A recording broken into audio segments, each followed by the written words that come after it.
They thought I'd walk away quietly. After 28 years of building Orex from the ground up, 43 patents, billions in value, they assumed I'd accept my fate. But when Leonard signed that termination letter, he unknowingly triggered Clause 23B, a legal time bomb buried in my original contract. The moment his pen lifted, his empire began to crumble. He just didn't know it yet. I'm Caroline Harlow, Caro to everyone at Orex. That Wednesday started like any other. 7:15 a.m. espresso in hand, ready to fix a European production crisis. But the hushed whispers, the averted glances, Nova's shaky voice, warning signs I should have heeded. At 10 a.m. I was summoned to the boardroom. As chief technical architect, I'd sat at that table through recessions, acquisitions, disasters. But this time the room felt like a courtroom. 14 board members watched in silence as Leonard, avoiding my eyes, gestured to the chair. Organizational restructuring, he said, shuffling unread papers. We need fresh voices. Leaders who understand emerging tech and generational shifts. Fresh voices, meant his 23-year-old niece Talia, who strolled in mid-sentence like she already owned the place. Designer outfit. Hair styled for Instagram. Phone propped up to record her first day as Chief Innovation Director. Uncle Leonard says you documented everything, she chirped. Uncle Leonard. In nearly 3 decades he'd never invited me to a single family event. Not even after I slept on the office couch to save his company. The patents, I said calmly. All company assets naturally, he replied, waving a hand. He'd forgotten Clause 23B. If terminated without cause, licensing rights to my patents revert to me. He'd signed it in 2001, desperate, distracted, certain he'd never fire me. Naturally, I said, signing the papers with deliberate care, Caroline R. Harlow. I left my badge and phone on the table, 28 years reduced to 2 objects. As I reached the door, Leonard called out, nothing personal, purely strategic. I turned. You're absolutely right. The door clicked shut. They thought they'd won. But as I walked past the labs I'd designed, the assembly lines I'd optimized, the wall of patents bearing my name, I knew the truth. Leonard hadn't fired me. He'd signed his own corporate death warrant. He just hadn't read the fine print. The journey home passed in a fog. 28 years of automatic navigation guiding the route while my consciousness traveled backward, excavating memories I'd suppressed beneath deadlines and crises. I remembered Sophie's 12th birthday party. The emergency call had arrived at 2:47 a.m., our Madrid facility experiencing catastrophic equipment failure, jeopardizing millions in temperature-critical components. I'd kissed my sleeping daughter's forehead, left her wrapped gift on the kitchen table with a note, and spent the following 96 hours coordinating an emergency response from my office. When I finally returned home, the celebration had ended, the cake consumed, the moment irretrievably lost. Sophie had preserved a slice for me, wrapped in princess-themed napkins. It's fine, Mom, she'd said with forced maturity beyond her years. Dad explained you needed to rescue the company. Rescue the company. How many times had I done exactly that? There was the Amsterdam crisis of 2016, when our entire Northern European distribution network collapsed during a regulatory transition. I'd departed on 3 hours' notice, leaving my ex-husband Elijah to manage Sophie's high school graduation alone. 23 days of 18-hour shifts, sleeping in airport lounges, negotiating in conference rooms where I was the only woman, the only American, the only person who grasped both the technical complexities and the cultural sensitivities required to rebuild our infrastructure. I'd saved Orex $67 million. Leonard had awarded me a bonus that barely covered my divorce attorney's fees. The marriage that disintegrated anyway. Elijah's patience finally exhausted that New Year's Eve when I chose a video conference with Shanghai over dinner with his family. They'll always take priority, he'd said while packing his belongings. Orex. Leonard. The next emergency. Never us. Never me. He'd been correct. I'd chosen the company every single time. My hands trembled as I unlocked my empty townhouse. Elijah had received the old house in the divorce, the one filled with memories and warmth. This minimalist contemporary space had been my sanctuary, my workspace, my evidence that I didn't need anyone. The walls remained bare except for framed patents. 43 documents representing innovations that had revolutionized supply chain logistics, manufacturing efficiency, quality assurance protocols. Each one bearing my name as inventor, Orex Industries as assignee. I poured myself bourbon, the expensive bottle I'd been reserving for my retirement celebration that would never materialize, and opened my laptop. Not the company device I'd surrendered, but my personal machine where I'd maintained copies of everything. Every contract. Every email. Every amendment. Including Clause 23B. I retrieved the original employment agreement from 2001, when Orex was hemorrhaging capital and Leonard was frantic. I'd been 21, fresh from Stanford with multiple advanced degrees and a reputation for solving impossible technical challenges. Leonard had needed me more than I'd needed him, but I'd been too inexperienced to fully comprehend my leverage. Except for one moment of absolute clarity. One insistence on a single protective provision. The clause was elegant in its simplicity. In the event of termination without documented cause directly related to performance deficiencies, criminal conduct, or breach of fiduciary responsibility, all operational patents developed primarily by the employee shall revert licensing rights to said employee while maintaining joint ownership. This clause supersedes all subsequent intellectual property agreements and cannot be modified without written consent from both parties. Leonard had signed it. Witnessed by the company attorney who died 7 years ago, taking any institutional knowledge with him. The current legal department had probably never encountered this document, buried as it was in pre-digital archives. I traced my finger across the screen, remembering that younger version of myself who'd insisted on protection, who'd somehow intuited that corporate loyalty was a unilateral concept. She'd been called paranoid, difficult, not a team player. But she'd been right. My phone vibrated. Nova, my former coordinator, texting from her personal number. Caroline, I'm devastated. This is unconscionable. Talia's already redesigning your office with mood lighting. She asked if patents were similar to cryptocurrency tokens. I can't process this. Then another message from Christopher in engineering. Emergency department meeting in 30 minutes. Talia wants to reimagine our innovation framework. Half the team is already updating LinkedIn profiles. And another from our Munich office. Caroline, we just heard. How will we manage the Deutsche Industrial integration without you? This is catastrophic. I leaned back, sipping my bourbon, feeling the weight of 28 years lifting from my shoulders. They'd taken my daughter's childhood, my marriage, my health. I'd been hospitalized twice for stress-induced conditions, developed chronic anxiety, lost myself in service to Orex's profit margins. I'd built them an empire worth billions, created the infrastructure that made Leonard wealthy enough to purchase his yacht, his vineyard, his legacy. Tomorrow the severance paperwork would be finalized. My termination would become official without cause. They'd been meticulous in framing it as restructuring, nothing performance-related. Leonard probably believed he'd been generous, avoiding any suggestion of inadequacy on my part. He didn't understand he'd just handed me the keys to everything. I opened a fresh document and began composing. Not a manifesto or a threat, just a simple timeline. When to notify our partners. When to file the patent reversion documentation. When to observe an empire built on my innovations collapse under incompetence and nepotism. They thought I'd depart quietly. They were mistaken. The bourbon burned pleasantly as I raised my glass to the empty room. To the 49-year-old woman who'd sacrificed everything and received nothing. To the 21-year-old who'd protected her future self with a single paragraph of legal protection. Thank you, I whispered to her. You knew this day would arrive. Outside, the sun descended over the city where I'd invested half my life constructing someone else's vision. Tomorrow it would rise on a drastically different landscape. Leonard's world would begin disintegrating and he wouldn't even see it coming. Talia's social media presence was a masterpiece of delusion. I observed from my sofa, laptop balanced on my knees, as she chronicled her inaugural week as Chief Innovation Director in real time, each post more embarrassing than the previous. Day 4 of revolutionizing industrial tech. Just proposed implementing our entire patent portfolio on blockchain for radical transparency. The legacy team seems resistant, but that's what disruption looks like.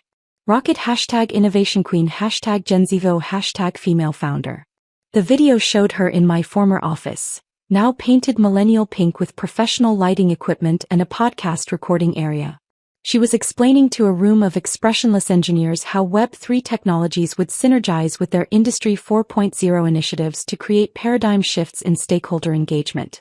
Christopher texted immediately. She just inquired why we can't 3D print microprocessors on demand. I've lost the will to continue. But worse was approaching. Talia had scheduled a company-wide assembly for Friday afternoon, broadcast live on LinkedIn. I poured wine and prepared for the spectacle. Team Orex, she began, wearing a blazer decorated with digital art prints. I'm beyond thrilled to share my 30-60-90-day transformation plan for evolving us into the Apple of industrial manufacturing. Someone off camera, it sounded like Helen from Legal, asked about the ongoing Deutsche Industrial Integration, a complex technical merger I'd been orchestrating for 22 months. Excellent question. Talia responded enthusiastically. I believe in rapid iteration and agile pivoting. If something requires 22 months, it's probably not scalable enough. We're going to sunset that initiative and concentrate on quick victories. I'm thinking TikTok presence, maybe some viral marketing campaigns. Did you know industrial content gets millions of views? The silence was deafening even through my screen. I could sense the collective despair of 400 engineers who'd invested years perfecting processes that Talia dismissed as not scalable enough. My phone buzzed continuously. Wilhelm from Munich. Caroline, she just announced we're sunsetting Deutsche Industrial. They're demanding an emergency conference. What should I tell them? Then Antonio from Milan. Our government contract requires patent verification by original architect. Talia doesn't comprehend what this means.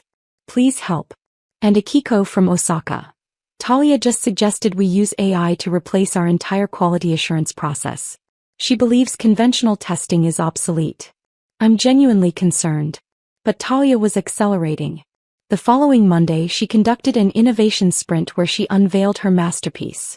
A plan to replace our entire patent portfolio with open-source alternatives. Patents are so Web 2.0, she explained to the horrified legal team. We need to embrace radical transparency. Imagine if we donated all our innovations freely. The publicity alone would be worth billions. Nova sent me a photograph from the meeting. Leonard was present, beaming with pride at his niece's revolutionary thinking. The senior engineers appeared as though attending a wake, which in a sense they were. Talia's piece de resistance arrived during week 2. She announced a partnership with a cutting-edge blockchain startup, run by her former roommate, to tokenize our supply chain operations. Each shipping container will become an NFT, she explained enthusiastically. Customers can trade them like digital collectibles. Someone questioned regulatory compliance. Regulation is just another term for innovation resistance, Talia replied with complete seriousness. The recording went viral, but not as she'd intended. Tech Twitter's satirical accounts had a field day. Someone created a bingo card of her corporate jargon. Hashtag Talia Granger Guide to Destroying a Company became a trending topic. The memes were merciless. Her face photoshopped onto the Titanic, labeled innovation, heading toward an iceberg marked reality. But the genuine damage was occurring behind closed doors. Nova kept me informed through carefully worded messages. 5 senior engineers had already resigned. The Munich team was in open rebellion. Singapore was threatening to terminate their partnership unless someone competent was reinstated. The Deutsche Industrial deal was imploding, with penalties accumulating daily. And throughout everything, Leonard supported his niece. Every disaster was reframed as growth opportunities. Every resignation was creating space for fresh talent. Every client complaint was resistance to transformation.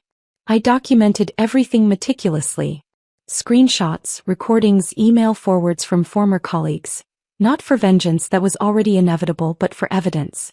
When the structure finally collapsed, I wanted a perfect record of how Talia Granger destroyed in 3 weeks what had required 28 years to construct. The irony was delicious. They terminated me for being outdated, too inflexible, insufficiently innovative for their digital transformation. But Talia's innovation was simply ignorance disguised as buzzwords, incompetence masquerading as disruption. She was incinerating the building to create a social media video about the aesthetic flames.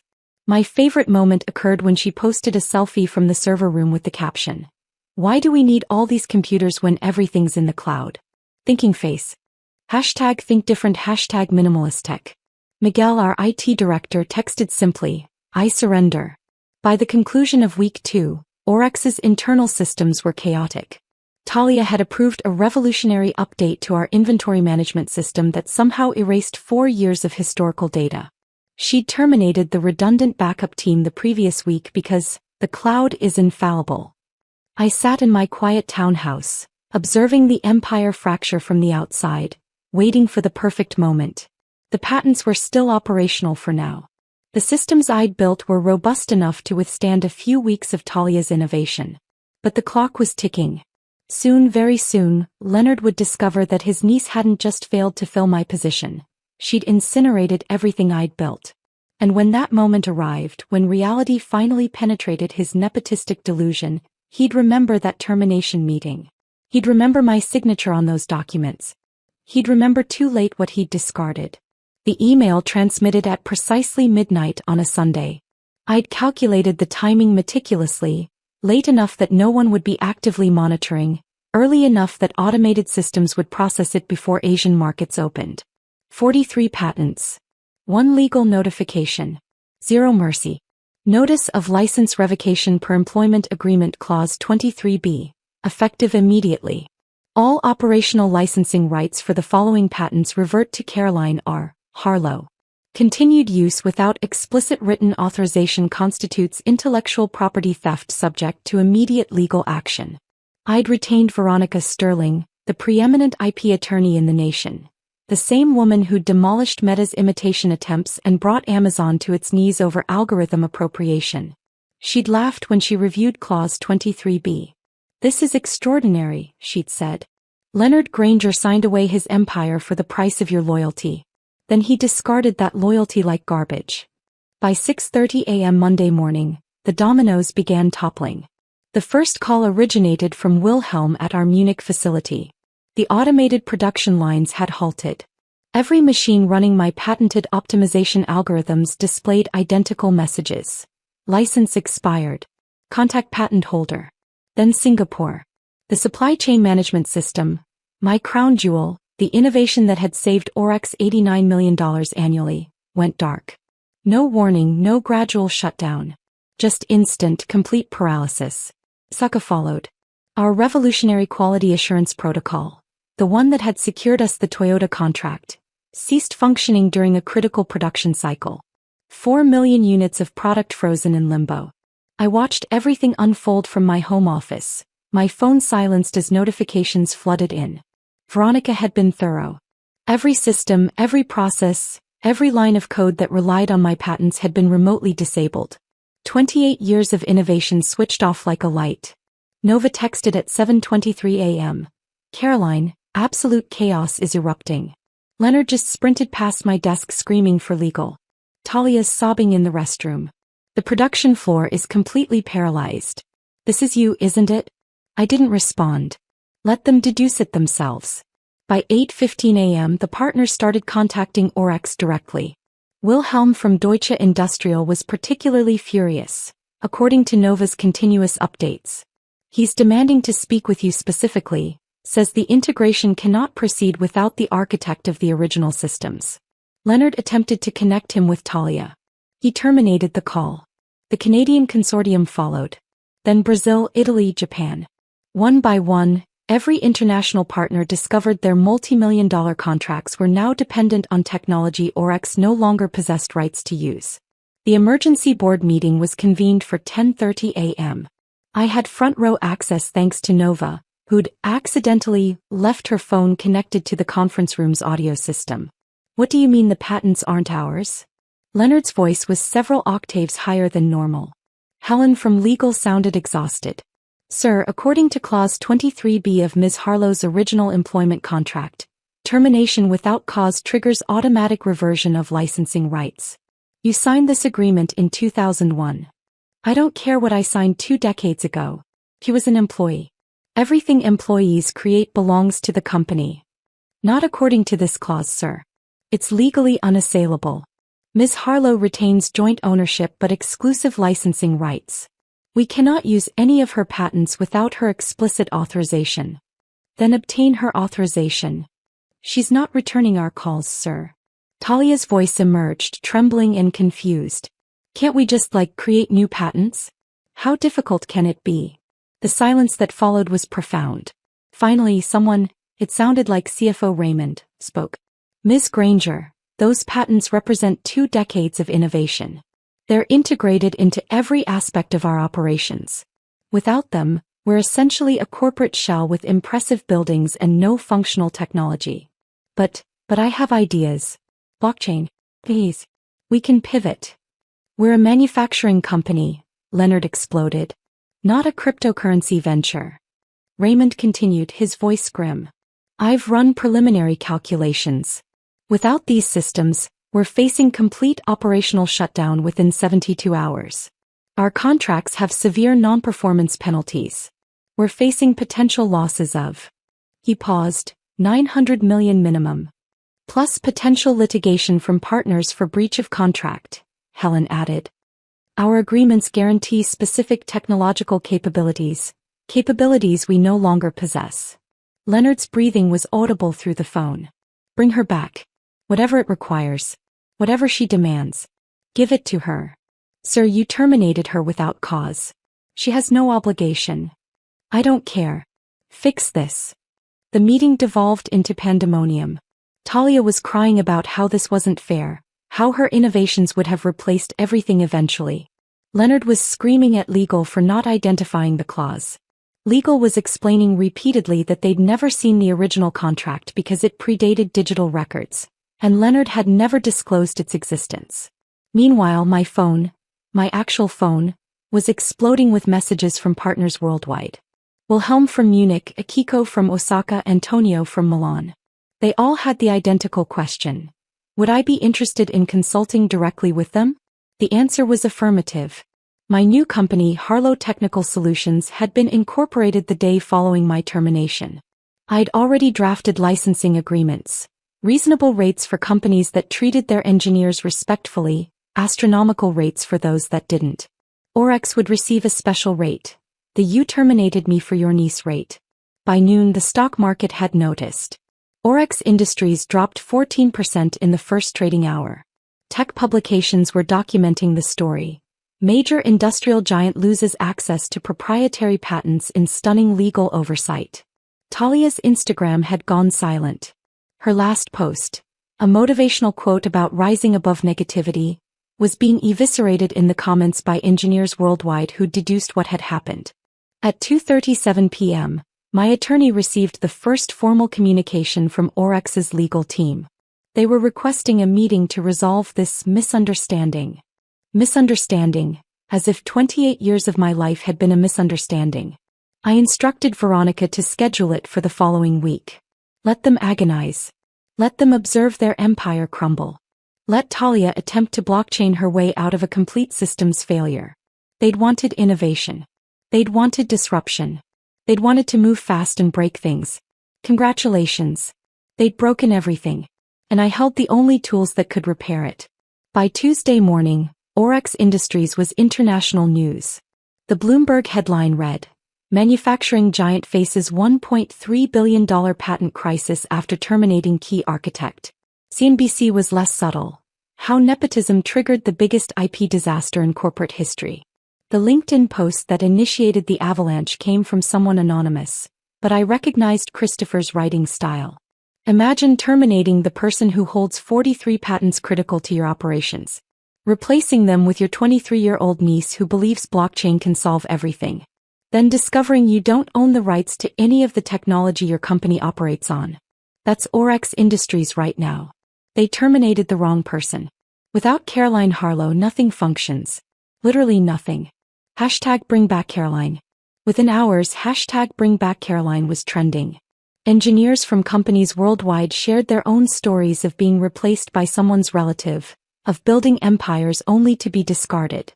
My termination had become a symbol of everything wrong with corporate nepotism. The memes were savage.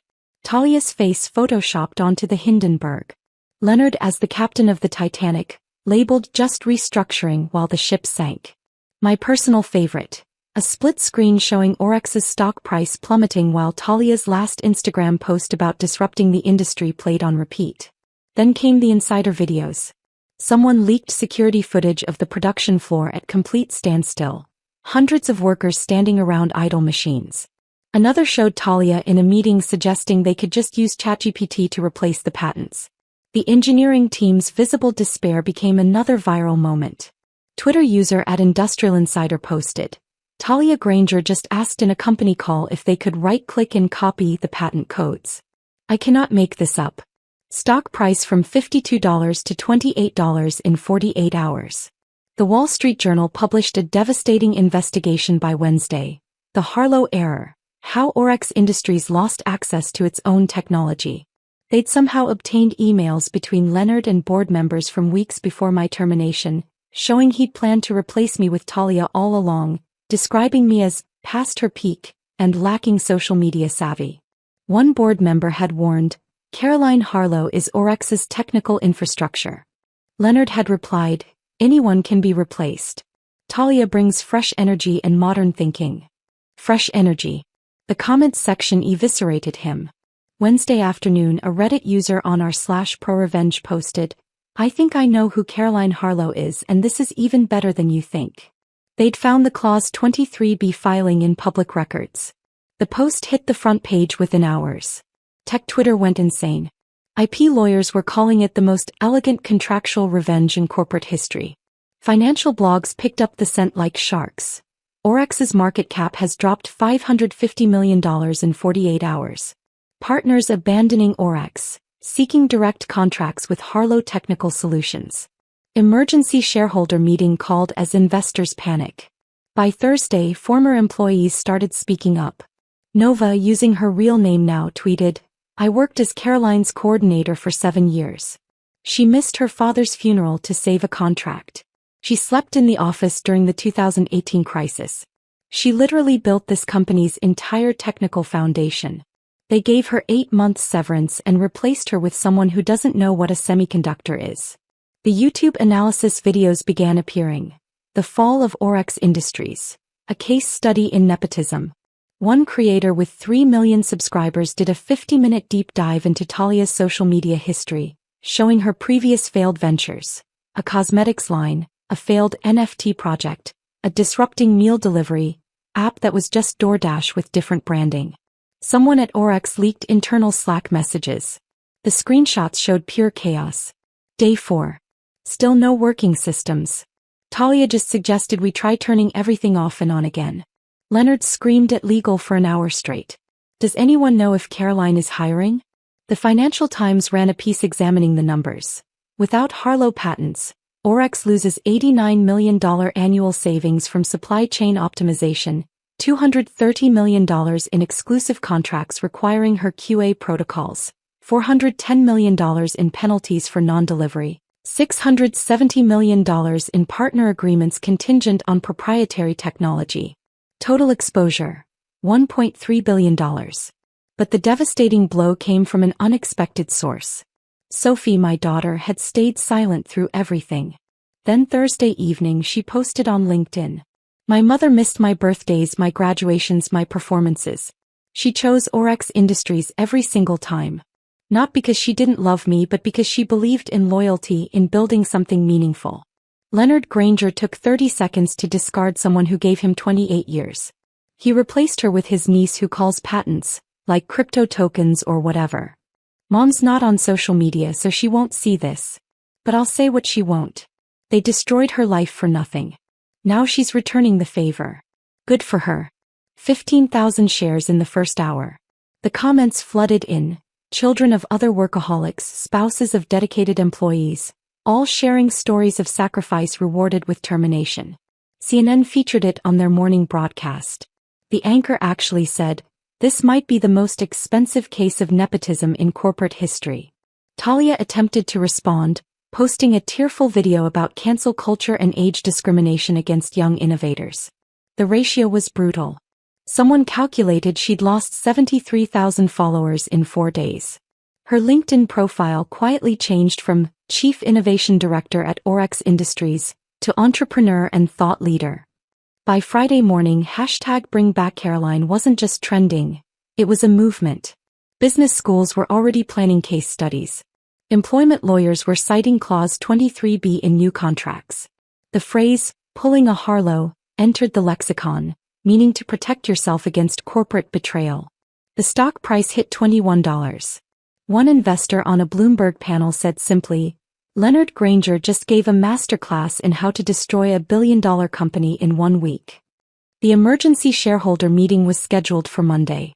According to Nova, who was now openly feeding me information, the board was in full panic mode. They'd attempted to obtain an injunction against my patent revocation.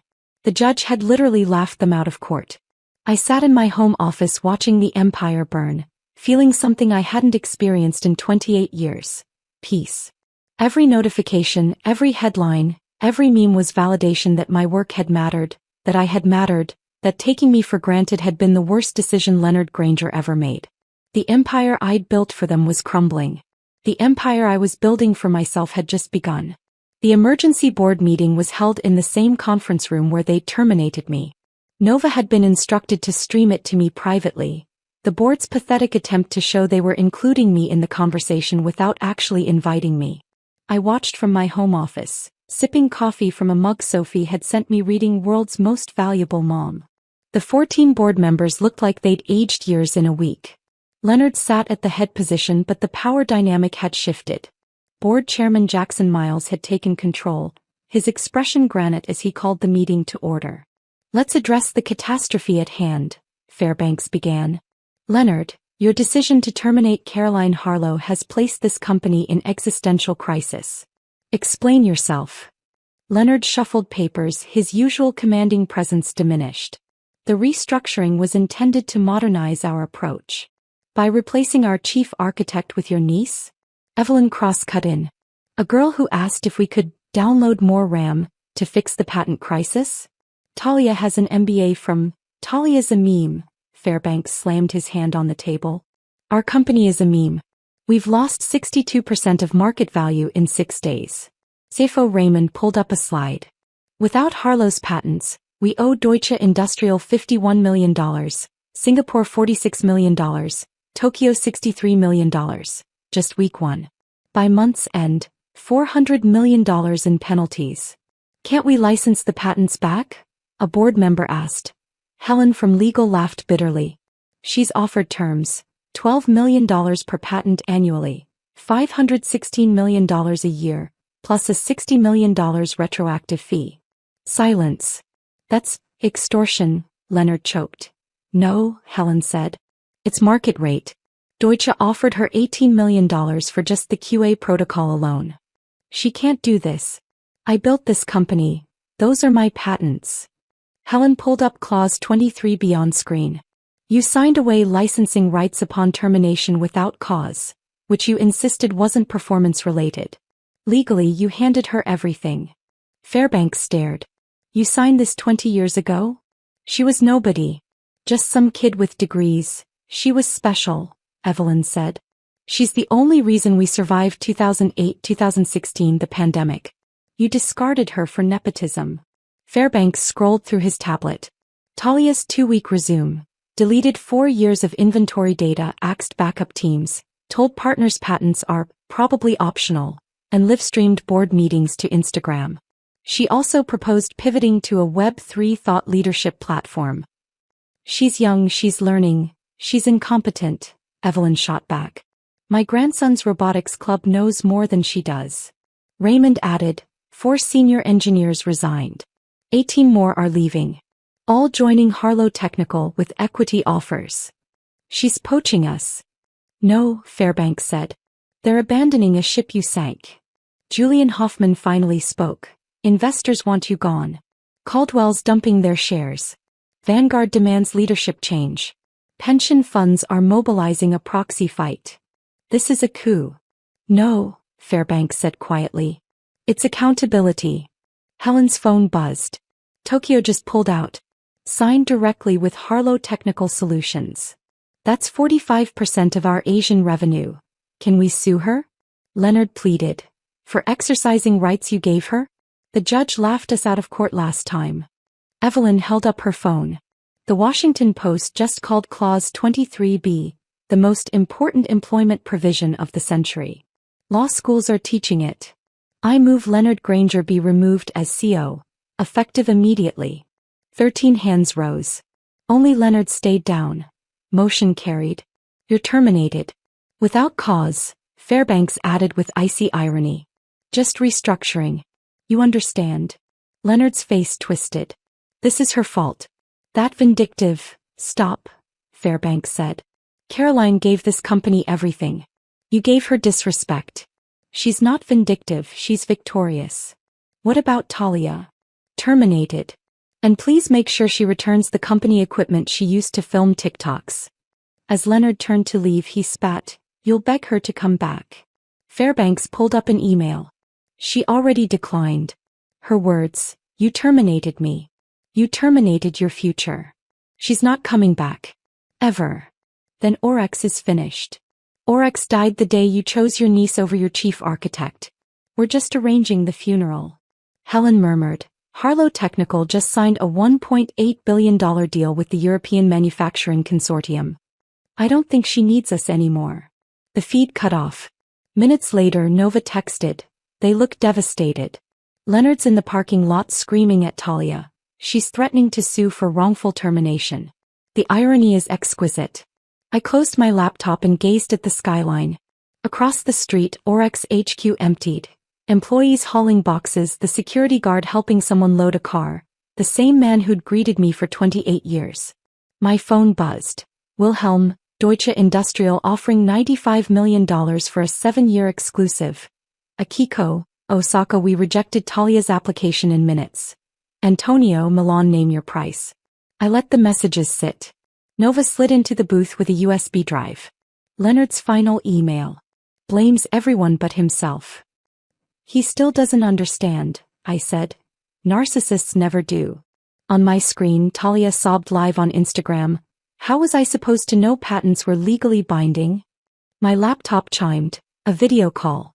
The board minus Leonard. Fairbanks looked hollow. Ms. Harlow, he began, we'd like to discuss terms. There's nothing to discuss, I said calmly. The licensing agreement is non-negotiable. $516 million annually will bankrupt us. Then you should have thought twice before firing your chief architect for nepotism. Evelyn leaned forward. We had no part in Leonard's decision. We were told after the fact. You had the power to stop it. Choosing silence made you complicit. Fairbanks pleaded, you've won. Leonard's gone. Talia's gone. The company's in ruins. What more do you want? I looked into the camera. I want you and every executive watching to remember, loyalty isn't one-sided. You can't build empires on people's backs and discard them like outdated hardware. Julian shot back. You're destroying hundreds of innocent jobs. No, I said. I'm hiring them. Every engineer, developer and technician at Orex has an offer from Harlow Technical Solutions. Better pay, equity, and a guarantee they'll never be replaced by someone's unqualified niece. Realization dawned. I wasn't just reclaiming patents, I was taking the soul of the company. Its people, its knowledge, its memory. You planned this, Fairbanks said slowly. I planned it 28 years ago with Clause 23B. The only surprise was how fast you imploded. Evelyn muttered, the media calls you a hero. I'm not a hero. I'm a 49-year-old engineer who protected herself, because this company valued a social media influencer more than 2 decades of sweat equity. Fairbanks made one last play. Come back. Triple your salary. Full control. I don't need you. You needed me and you threw me away. Now live with it. I ended the call. Outside, a news van rolled up to Orex's entrance. Nova stood beside me. So, what now? Now we build something better. A company that values expertise over connections, loyalty over convenience, competence over nepotism. My phone lit up. Proud of you, Mom. You finally chose yourself. Sophie. I glanced back at Orex one last time. They thought I was replaceable, they were wrong. 6 months later, my office bore a simple nameplate. Caroline R. Harlow, founder and CTO, Harlow Technical Solutions. The Wall Street Journal on my desk read, Orex files for Chapter 11. Leonard was photographed outside bankruptcy court, haggard, riding in a rideshare. Talia now billed herself as former executive. Lessons learned. The irony was lost on her. We'd grown to 350 employees, most ex-or-ex, and signed $2.4 billion in contracts. Christopher grinned. Singapore just signed a 12-year exclusive. They added a new clause. No family hires in tech roles without credentials. I smiled. The Talia clause? It's becoming industry standard. Sophie texted from Stanford. Clause 23B is required reading. They call it the Harlow Doctrine. Later, ex-board chair Jackson Miles visited, humbled. We failed you, he said. But your story's changing everything. My granddaughter just negotiated her first job with a Harlow clause. After he left, I watched the sunset over the harbor, bourbon in hand, the same bottle from my first night of freedom. My laptop pinged. The FTC wanted me to testify. They were drafting the Harlow Act, making Clause 23B principles federal law. I let the next call go to voicemail. For the first time in 28 years, I left the office at 5:30 p.m. sharp. Not to save a company, but because I'd already saved myself. Leonard thought he fired an aging engineer. Instead, he lit the fuse on his own downfall. From the ashes of Orex, something better rose. Something mine. Clause 23B. 27 words that proved. Sometimes the best revenge isn't just success, but it's making them see exactly what they lost.